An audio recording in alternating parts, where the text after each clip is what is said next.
असम के मुख्यमंत्री हिमंत बिस्वा शर्मा ने लोकप्रिय गायक जुबिन गर्ग की रहस्यमयी मौत के मामले में जांच को और तेज और प्रभावी बनाने के लिए एक अहम कदम उठाया है।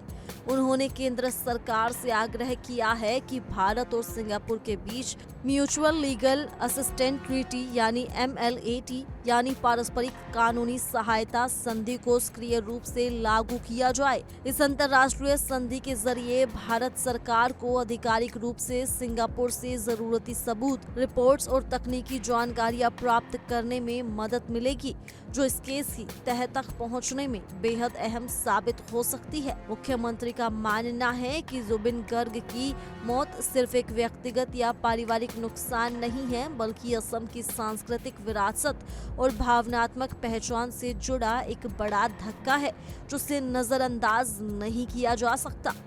मुख्यमंत्री हिमंत बिस्वा शर्मा ने इस मुद्दे को गंभीरता से लेते हुए केंद्रीय गृह मंत्रालय को एक औपचारिक पत्र भी लिखा है। अपने पत्र में उन्होंने स्पष्ट किया कि जुबिन गर्ग की आकस्मिक और संदिग्ध मौत ने पूरे राज्य को हिलाकर रख दिया है और लाखों प्रशंसक इस घटना की सच्चाई जानने के लिए बेसब्री से इंतजार भी कर रहे हैं। उन्होंने ये भी कहा कि इस केस की निष्पक्ष और पारदर्शी जांच तभी संभव है जब भारत और सिंगापुर के बीच कानूनी और जांच से जुड़ा सहयोग स्थापित किया जाए।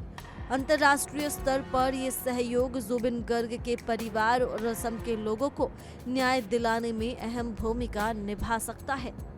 जुबिन गर्ग, जो कि असम के सबसे चहेते और सम्मानित गायकों में से एक थे, उनकी अचानक चले जाने से पूरा संगीत जगत सदमे में चला गया है। उनका जाना न सिर्फ एक प्रतिभाशाली कलाकार की कमी है, बल्कि असम की भावना और सांस्कृतिक आत्मा पर गहरा असर डालने वाला सदमा भी है।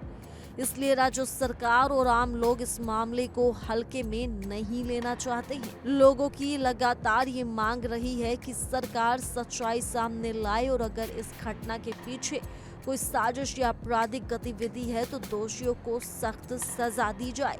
मुख्यमंत्री ने इस बात पर जोर दिया है कि ये मामला सिर्फ किसी एक कलाकार की चले जाने का नहीं है, बल्कि इससे असम की पहचान, उसकी संस्कृति और आम जनता की भावनाएं जुड़ी हुई हैं। उन्होंने केंद्र सरकार से अपील की है कि इस मामले को सर्वोच्च प्राथमिकता दी जाए और सिंगापुर का सरकार से त्वरित बातचीत पर कानूनी सहायता प्राप्त की जाए। उन्होंने साफ कर दिया है कि इस मामले में किसी भी आरोपी को बख्शा नहीं जाएगा, चाहे वो देश में हो या विदेश में, और जब तक सच्चाई सामने नहीं आती तब तक जांच पूरी मजबूती से जारी रखी जाएगी। राज्य सरकार का ये रुख इस बात का संकेत है कि वो जुबिन गर्ग के साथ न्याय करने के लिए हर संभव कोशिश करेगी, चाहे इसके लिए अंतर्राष्ट्रीय स्तर पर सहयोग क्यों ना लेना पड़े।